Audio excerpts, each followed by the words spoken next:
Alright, what is up guys, NA4 here and welcome back to yet another ranking video, and today we're ranking all the Scream movies from the worst to the best. And shout out to Miramax for actually sponsoring this video and gifting me the original 3 Scream films in the trilogy. It's pretty cool stuff, but I just lied, there was no real sponsorship. I'm very upset about it. So yeah man, you know what, you came here for the ranking, so I'm not going to take up any more time.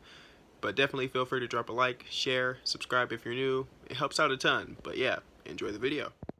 Alright, ladies and gents, so in last place, we're going to go ahead and put Scream 3 here in dead last. This one is often regarded as the weakest, the worst, the black sheep of the Scream franchise. And I'm going to be honest, I don't hate it nearly as much as everyone else does.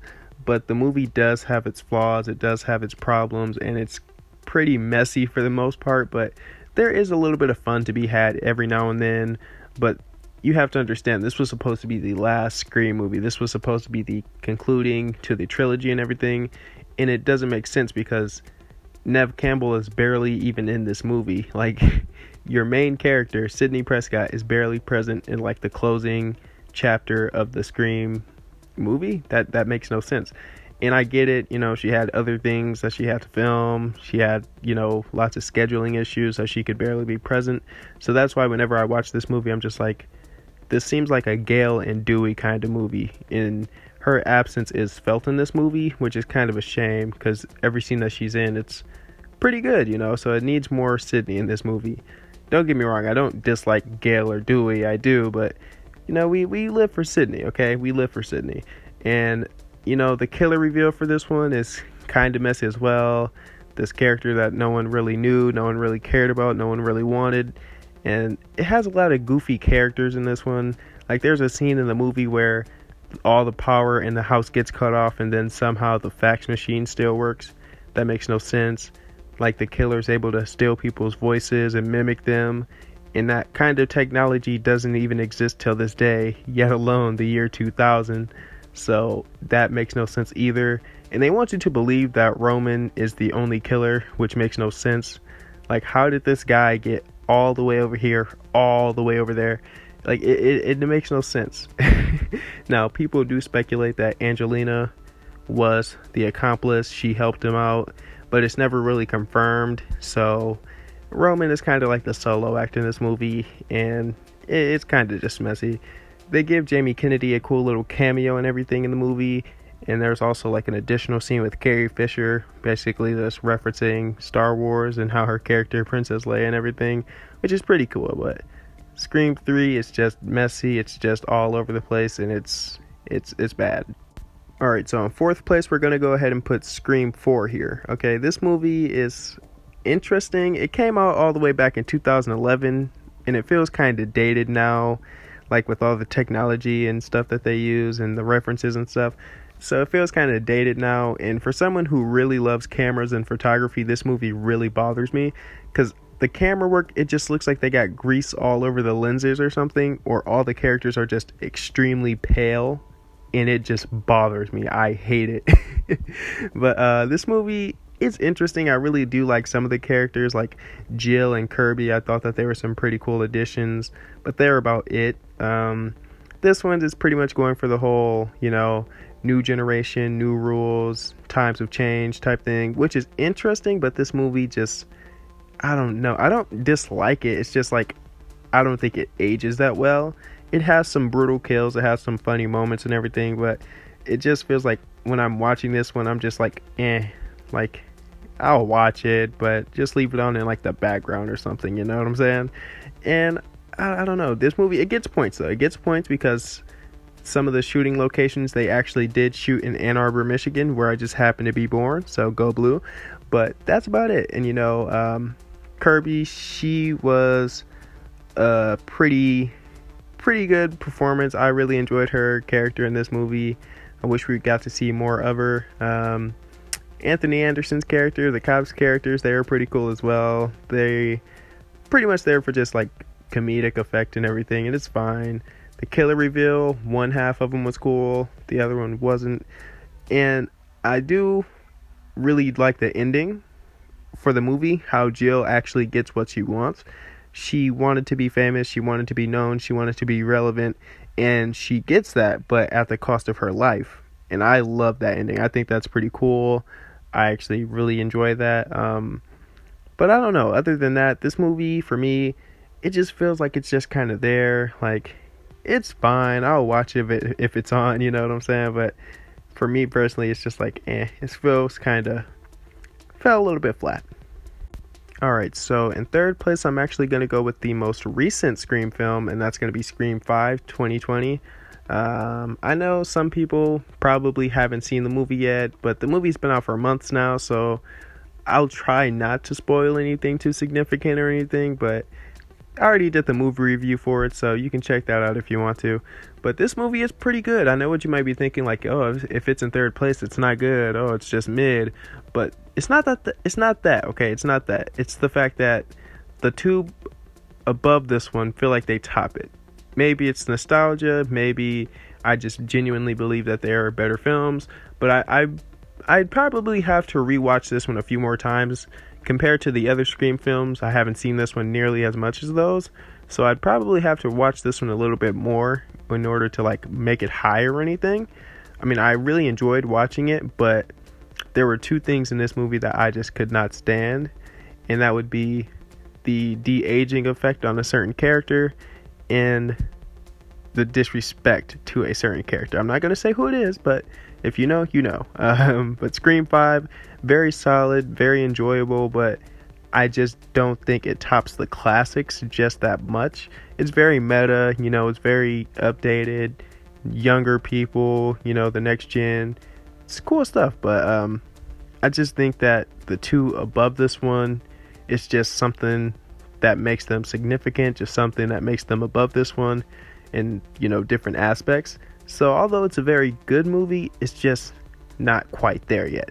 Maybe if I rewatch it a few more times, or maybe if I just give it some time, I think this movie has potential to go up higher.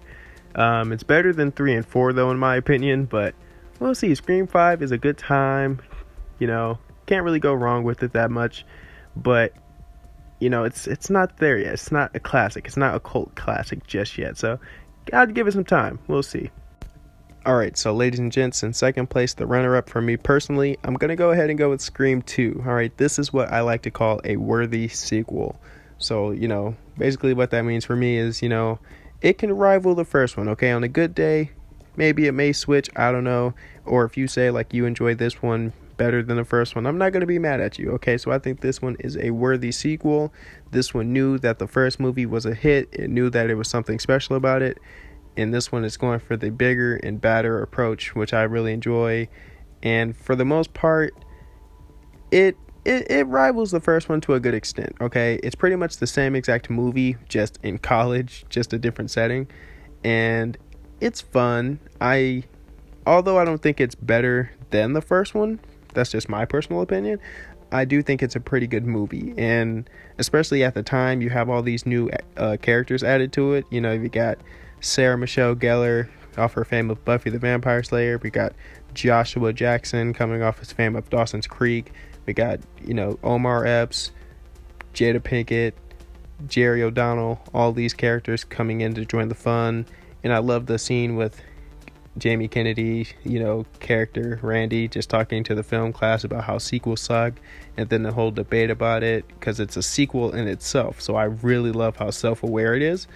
And I don't know, this movie, now looking back at it, I enjoy it more than I remember, okay? I think it's a pretty good movie. I think it's fun. You know, like I said, it tries to, you know, pretty much mimic the first one to a T, you know, just in a college setting. You know, it's like a little time jump. They still scarred about the first movie, you know, the events and everything about that still very, you know, relevant things in this one. So I enjoy that. You know, it knows the first one was really good, so it tries to top it. And it has kind of like the same tone, which I enjoy. That's what the third one lacked. Like, it didn't feel like the first two movies, in my opinion. And this one, the only real flaws I have for it is that it kind of feels a little iffy in the third act with the character killer reveals. But that's just my opinion. The killer reveals just weren't as strong as Billy and Stu in the first movie. But I don't know. I'll give Mickey a little bit of respect because his motive was at least interesting. Although I don't think it was like a great motive, it was at least interesting. How he like, yo, like Sydney, I don't really have any real beef with you. I'm just gonna blame the movies. That's gonna be my motive for why I'm doing this. You know, the whole killing spree. I want to get caught. I think that's interesting at least, so it gets points for that. And you know, like I said, this is a worthy sequel. Although I don't think it tops the first movie, I do think it's pretty good. You know, it has some very iconic lines, pretty good kills, and I'm just not a fan of the killing of Randy. I mean, I guess if you had like the big three characters, Sydney, Gale, and Dewey, I guess he would be the one to go, which is truly unfortunate because, you know, Randy's a fan favorite character for many. But, you know, it's alright. You know, Scream 2 is definitely a good movie. I enjoy it a lot. And, you know, if you say you enjoy this one better than the first one, I won't be mad at you, okay? Everyone has their opinion. Everyone has their, you know, personal preference, alright? So if you say you enjoyed this one better than the first one, you know, like I said, it's a, you know, worthy sequel, okay? Good movie. It's a good time. Has some very, you know, memorable and iconic moments and lines. I know lots of people hate the scene at the cafeteria where Derek's singing to Sydney. A lot of people think it's just very cringeworthy and everything. It's fine, I guess. It's cute. It's innocent. But yeah, second place for me. Alright, and if you didn't already know the answer, in first place we're going to go ahead and go with Scream 1 back in 1996. This movie changed the game. It's meta, it's self-aware, it's iconic, it's memorable, it's lovable. This movie just hits everything beat for beat. Alright, you have a stellar cast, a stellar killer, stellar plot. Everything about this movie is just perfect. Alright, and don't get me wrong, okay? I don't want you guys to think like, oh, the first movie is the only real good one they made four after and none of them really hit like that. Don't think of it like that. It's just like the first one, it's the original. It's going to be hard to top, okay? The writing for this movie was just so good. You know, Wes Craven, it was something in the air, man. It was something in the water when he was making this movie, and I don't know what it was, but it's just a classic. This movie is one of my personal favorites of all time, not just horror, but, you know, any movie genre, you know, in anything. And everyone gets their time to shine. That's something I love. Like, it's just not Sydney as the final girl. She's not just taking up all the screen time. All the characters gets their time to shine, you know. So Dewey, Gale, Randy, Stu, Billy, Tatum, all these characters, they get at least one, you know, comedic line, one memorable scene. And I really like that. I like that every single character, you know, feels, you know, genuine. You feel for these characters, whether they're, you know, the killers or the, you know, the hero side.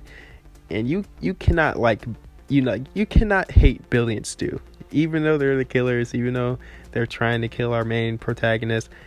They're just so iconic and lovable that there's a part of you that kind of wants them to succeed, and that's hard to do in a movie.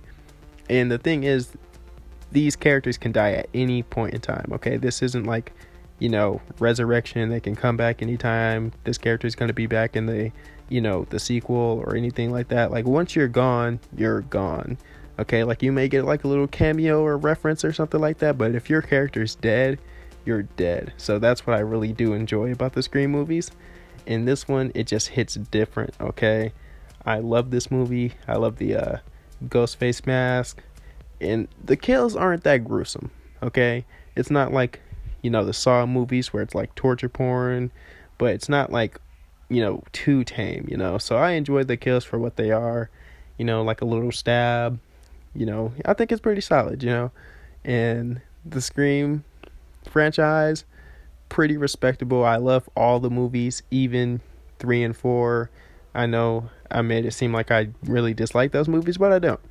But I enjoy those movies. But, you know, this one, Scream 1, it's just very iconic, very memorable. I love it. One of my personal favorites. You can't go wrong with it. I watch it all the time, and that's why it's first place, man. It's just perfect. Alright, I definitely hope that you guys enjoyed this one. It was a little trickier to make than the scary movie ranking video, so hopefully this one does well. Hopefully you guys enjoyed it. But yeah, man, if you did, definitely show some love to it. But I'm NA4, and I am out. Peace.